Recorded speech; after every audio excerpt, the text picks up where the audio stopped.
Warahmatullahi wabarakatuh. Kembali lagi ke channel saya berkaitan dengan pelajaran pemeliharaan mesin sepeda motor.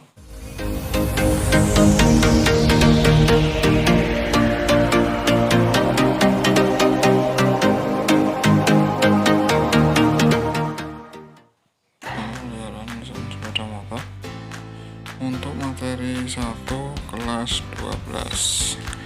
Untuk selengkapnya silahkan disimak dengan baik. Oke, sebelum kita mengulas lebih lanjut, kita menuju ke pendahuluan, yaitu berkaitan dengan blok silinder. Apakah itu blok silinder? Blok silinder adalah struktur terpadu yang terdiri dari silinder motor bakar torak dan beberapa atau semua yang terkait struktur sekitarnya. Berarti ada bagian pendingin, ada bagian bukaan masuk dan keluar, sambungan dan keringkas. Blok silinder merupakan salah satu alat pada motor bersifat statis yang berfungsi sebagai tempat bergeraknya piston dalam melaksanakan proses kerja motor. Blok silinder dan ruang engkol merupakan bagian utama dari motor bakar. Bagian-bagian lain dari motor dipasangkan di dalam atau pada blok silinder sehingga terbentuk susunan motor yang lengkap. Nah, kita sekarang baru akan memasuki berkaitan pembahasan, yaitu dengan kepala silinder. Nah, bagian paling atas dari konstruksi mesin sepeda motor adalah kepala silinder. Nah, kita ketahui bahwa kepala silinder itu tentunya mempunyai fungsi. Apakah fungsi dari kepala silinder itu? Yang pertama adalah sebagai penutup blok silinder dan sebagai ruang bakar. Yang kedua adalah sebagai dudukan dari katup-katup, busi, poros cam, saluran gas masuk dan keluar, saluran air pendingin dan pelumasan. Ini adalah gambar dari kepala silinder. Yang selanjutnya yaitu berkaitan dengan kepala silinder. Secara konstruksi itu kepala silinder sepeda motor umumnya itu dibagi menjadi dua, yaitu kepala silinder motor 2 tak dan kepala silinder motor 4 tak.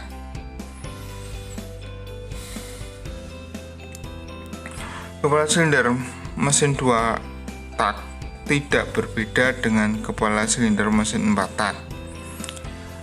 Tetapi kepala silinder mesin 2 tak lebih sederhana karena tidak terdapat mekanisme katup seperti pada mesin 4 tak. Kepala silinder mesin 4 tak lebih rumit bila dibandingkan dengan mesin 2 tak. Jadi untuk yang kepala silinder motor 4 tak itu lebih rumit lebih rumit dibandingkan motor 2 tak, kepala silinder motor 2 tak. Kenapa? Karena ada bagian-bagiannya. Nah, untuk kepala silinder motor 2 tak konstruksinya lebih sederhana. Ini gambarnya, contoh gambarnya, berarti di situ hanya ada busi, hanya ada busi, dan ruang bakar saja. Nah, kelengkapannya untuk kepala silinder motor 2 tak itu hanya ada busi dan ruang bakar. Nah, sekarang untuk 4 tak tadi dikatakan lebih rumit dibandingkan dengan 2 tak dikarenakan untuk kepala silinder motor 4 tak memiliki bagian.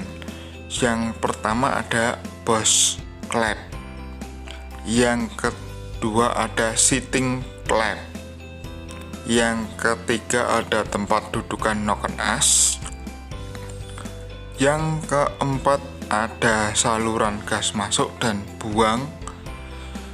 Terus tidak kalah pentingnya yaitu klep beserta kelengkapannya.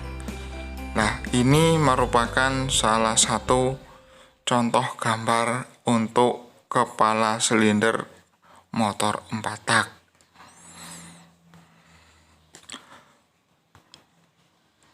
Dikarenakan kepala silinder mendapat pembebanan, tekanan, dan temperatur tinggi akibat dari hasil pembakaran bahan bakar di dalam silinder motor, maka untuk menahan tekanan hasil pembakaran dan panas yang timbul, kepala silinder harus kuat, keras, dan tahan panas.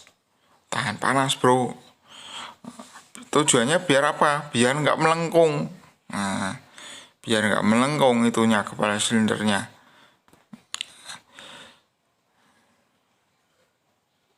Nah, untuk selanjutnya yaitu di kepala silinder itu juga ada yang namanya sistem pendinginannya. Nah, sistem pendinginan kepala silinder tujuannya untuk mendinginkan kepala silinder sewaktu mesin itu bekerja. Tujuannya apa? Biar tidak terjadi yang namanya overheating. Nah, sistem pendinginan kepala silinder ada 2. Yang pertama adalah sistem pendinginan udara, yaitu melewati sirip-sirip yang dilalui oleh udara. Yang kedua adalah pendinginan air. Tentunya seperti yang sudah kalian ketahui, kalau sistem pendinginan air yaitu berupa radiator. Untuk selanjutnya yaitu berkaitan dengan diagnosis. Nah, ini adalah mata pelajaran atau materi kita, yaitu materi untuk yang kelas 12 yaitu berkaitan diagnosis. Tentunya di sini adalah diagnosis kerusakan kepala silinder. Nah, akibat pemakaian motor yang lama, maka akan terjadi keausan dan kerusakan pada komponen kepala silinder. Beberapa hal yang dapat menyebabkan kerusakan komponen kepala silinder menjadi lebih cepat, yaitu yang pertama adalah terjadinya overheating. Nah, terjadinya overheating ya berarti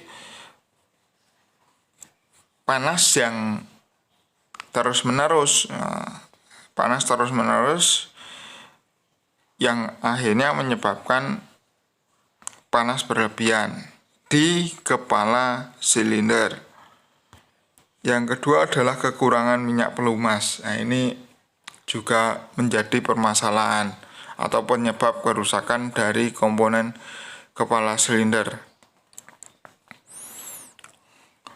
Terus yang selanjutnya yaitu adanya benda asing masuk ke ruang bakar. Nah, ini adanya benda asing masuk ke ruang bakar itu bisa juga akibat dari gesekan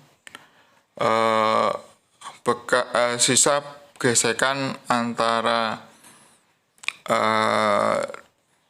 sebuah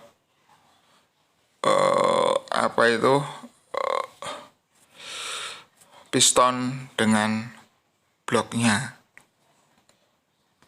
Terus yang kedua adalah pengencangan baut kepala silinder di luar batas momen pengencangan. Nah, ini juga sama. Kalau terlalu kita terlalu keras, terlalu kencang, maka nantinya menyebabkan sebuah kepala silinder itu menjadi rusak. Apalagi ketika pengencangannya tidak sama antara baut satu dengan baut yang lainnya. Nah, cara pengencangan yang baik bagaimana? Yaitu dengan cara menyilang antar baut. Oke. Untuk selanjutnya, oh ya, sebelum saya lanjutkan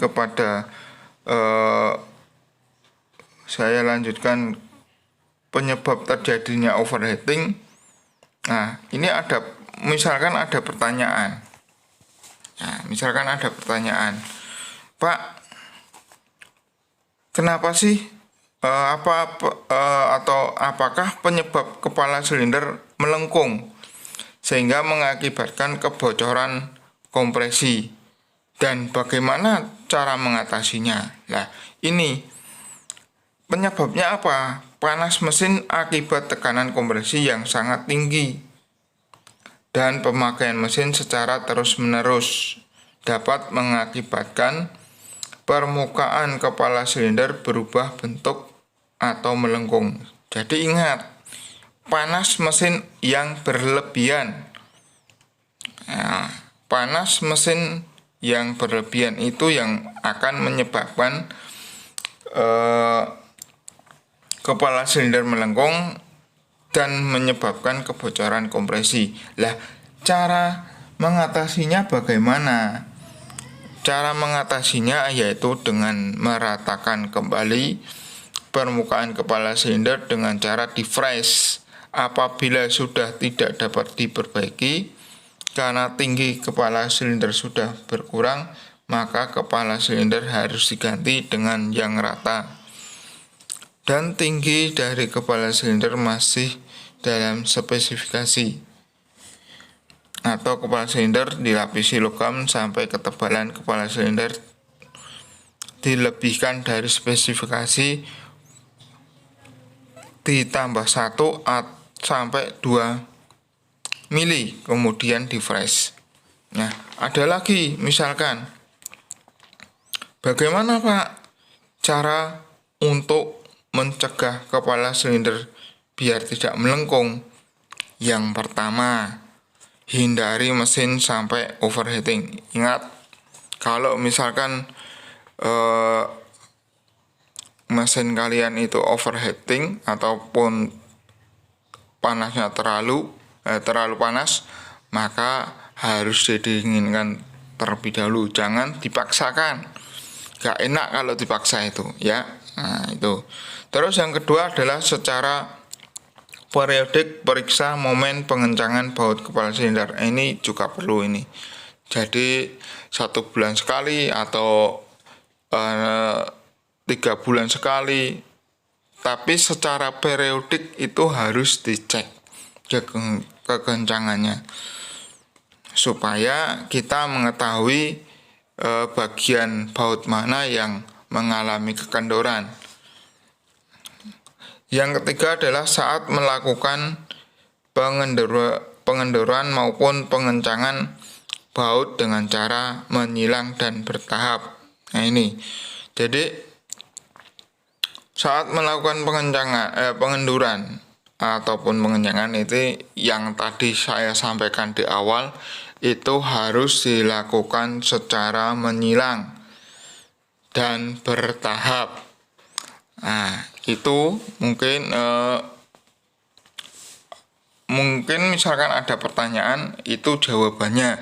Nah, terus kita lanjut berkaitan tadi ada salah pemakaian busi misalkan. Businya berarti mungkin terlalu panjang atau tidak sesuai dengan spesifikasinya.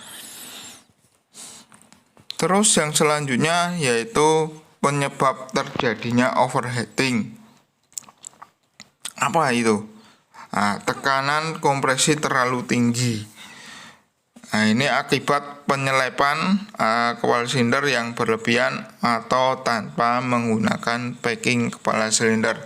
Jadi kalau kalian kepala silindernya mau aman, itu harus dikasih yang namanya packing atau kita biasa menyebutnya itu perpak ya. Nah, itu dikasih perpak biar tidak terlalu rapet. Yang kedua adalah sistem pendinginan yang terganggu. Nah, ini sirip pendinginan kotor, pompa air rusak, radiator buntu atau tersumbat, termostat macet, tutup radiator macet, kipas pendingin radiator macet atau tidak berfungsi dan sebagainya. Terus yang selanjutnya yaitu saat pengapian terlalu awal atau maju, berarti terlalu cepat itu maksudnya. Nah, terus yang selanjutnya adalah pemakaian bahan bakar terlalu irit atau hemat. Biasanya itu terjadi karena salah penyetelan sistem bahan bakar karburator. Nah, itu biasanya senengane setelan berbet. Nah, masalah nanti terjadi pada menjadi penyebab overheating ya, panas yang berlebihan. Yang selanjutnya adalah sistem pelumasan yang terganggu. Nah, itu mengakibatkan gesekan yang berat di samping menyebabkan overheating, juga membuat kerusakan komponen. Untuk yang selanjutnya yaitu berkaitan dengan kerusakan secara fisik yang dapat dilihat. Ya, yang dapat dilihat dari kerusakan kepala silinder itu sendiri. Yang pertama adalah adanya kebocoran oli. Yang kedua adanya kebocoran kompresi. Yang ketiga adalah kebocoran exhaust manifold. Yang keempat adanya kebocoran air pendingin. Yang selanjutnya kerusakan katup dan kelengkapannya. Nah, mungkin itu yang bisa saya sampaikan. Kurang lebihnya mohon maaf. Jangan lupa untuk tetap like, komen, share, dan subscribe. Untuk apa? Supaya saya lebih semangat dalam membuat konten atau video pembelajaran ini. Oke, sekian. Wassalamualaikum warahmatullahi wabarakatuh.